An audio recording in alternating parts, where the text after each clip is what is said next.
ಹೆಂಡತಿ ಹೊರತು ದೇವರಿಲ್ಲ ಈ ಜಗದಾಗ ಅಂತ ಹೇಳತ್ತಿದ್ರು. ಅಲ್ರಿ ಅವ್ರು ಹೇಳ್ತಾರೆ ಸರ್, ತಾಯಿನ ಬಿಟ್ಟ ದೇವರಿಲ್ಲ ಈ ಜಗದಾಗ ಅಂತ ಹೇಳಿ ಅವ್ರು ಹೇಳ್ತಾರೆ. ಹೌದಲ್ರಿಪ್ಪ. ಮತ್ ಇವ್ರ ಅನ್ನ ಏನ ಹಾಳಾಗೈತೇನ್ರಿ? ಹೆಂಡತಿ ಹೊರತು ದೇವರಿಲ್ಲ ಈ ಜಗದಾಗಲಕತ್ತಾರಿಪ್ಪ. ಅಂದ್ರೆ ಇವ್ರಿಗೆ ಹೆಂಡತಿನ ಹೆಚ್ಚನ್ನಾಗತ್ರಿ ಸರ್. ಹೌದಲ್ರಿಪ್ಪ. ಅದೇಂಗ್ರಿ? ಅದ ಹೆಂಗಪ್ಪ ಅಂದ್ರೆ ಈ ಸದ್ಯ ಪಗಾರ ಐದು ಮನಿ ಕೊಟ್ರಿದ್ರ ಅವ್ರಿಗೆ ಏನ್ ಮಾಡ್ತಾರಿಪ್ಪ? ಬಾಳ ಪ್ರೀತಿದಿಂದ ನೋಡ್ಕೋತಾರ. ಬಿಸಿ ಬಿಸಿ ರೊಟ್ಟಿ ಮನಿಗೆ ಸಿಗ್ತದ ಅಂದಾಗ ಅದಕ್ಕ ಅವ್ರು ಹೇಳ್ತೀನಿ ದೇವರಲ್ಲಕತ್ತಾರಿಪ್ಪ. ಹಂಗೇನಲ್ರಿ ಮತ್ರಿಪ್ಪ ಹೆಂಡತಿ ಹೆಚ್ಚಿಗೆ ತಾಯಿ ಹೆಚ್ಚಿನ ಕತ್ತಿ ಹೇಳಿ ಹಾಳಾಕತ್ಯಾರ ಅವ್ರು. ಹೌದಲ್ರಿಪ್ಪ. ಹೌದಲ್ರಿ? ಹೌದು. ಖರೆ ತಾಯಿನ ದೊಡ್ಡಕ್ಕಾರ್ರಿ ಸರ್. ಅದೇನ್ರಿಪ್ಪ? ಅಲ್ರಿ ಹುಟ್ಟಿದ ಕೂಡಲೇ ಇವನು ಜೋಪಾನ ಜತನ ಮಾಡಿ 25 ವರ್ಷಗಟ್ಟಲೆ ಜೋಪಾನ ಜತನ ಮಾಡಿರ್ತಾರ್ರಿ. ಹೌದಲ್ರಿಪ್ಪ. ಈಗ ಹೇಳ್ತಿ ಪಗಾರ ಹೋದ ಕೂಡಲೇ ಅತ್ತ ಬಿಸಿ ನೀರ ಜಳಕಕ್ಕೆ ನೀರ ರೊಟ್ಟಿ ಕೊಡ್ತಾರ್ರಿ ಬಿಸಿ ನೀರು. ಹೌದಲ್ರಿಪ್ಪ. ಮತ್ತ ತಾಯಿ ಋಣ ಹಂಗಲ್ರಿ. ಮತ್ತೆ ಹಂಗ್ರಿಪ್ಪ? ಮಗ ಪಗಾರ ಕೊಟ್ಟು ಸೈ ಪಗಾರ ಕೊಡ್ಲಿಕ್ಕೂ ಸೈ ನನ್ನ ಮಗ ಅಂತೇಳಿ ಅಪ್ಕೋತಾಳ್ರಿ. ಅಪ್ಕೋತಾಳಲ್ಲಿಪ್ಪ.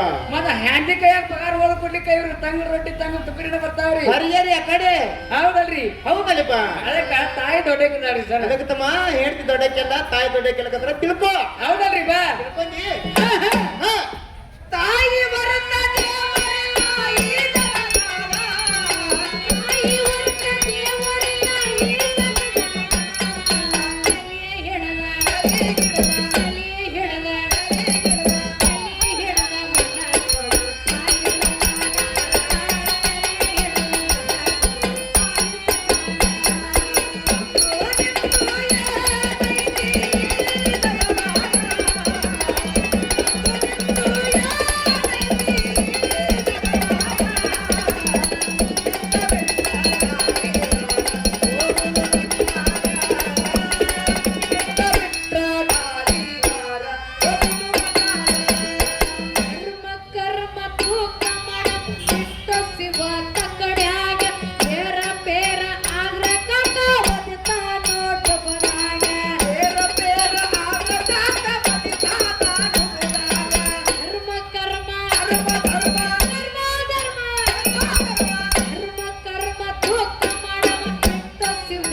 ಹೋಗುತ್ತೈತಿ ಶಿವ ಕೈ ಮಾಡಿ ಕರಲಾಗ ಜ್ಞಾನ ಧರ್ಮ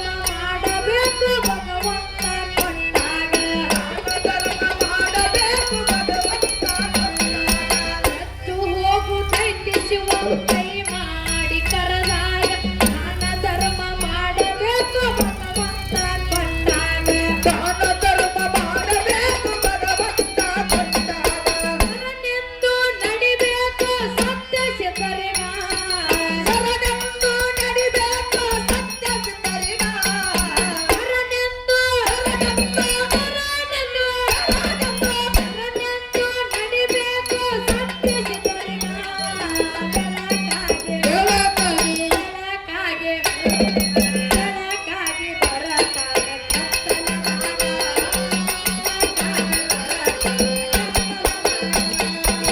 ದೋಣಿತ್ತು ಯಾತೈತಿ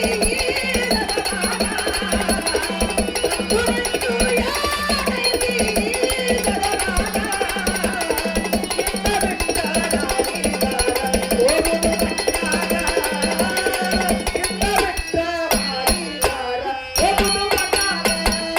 ಅರ್ವಿ ಊರ ಹೆಸರಾಯ್ತು ವಿಜಯಪುರ ಜಿಲ್ಲದಾಗ ಕಕ್ಕಮ್ಮ ದೇವಿ ಬಂದು ನಡೆದ್ರು ಹಳ್ಳದ ದಂಡ್ಯಾಗ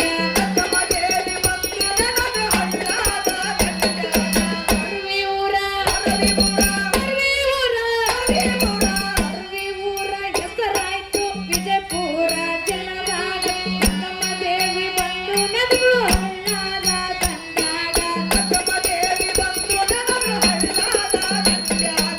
ಆಳುವನ್ನ ಕವಿ ಬರೆದ ಕುರಿ ಕೈವಾಣ ಆಳುವನ್ನ ಕವಿ ಬರೆದ ಕುರಿ ಕೈವಾಣ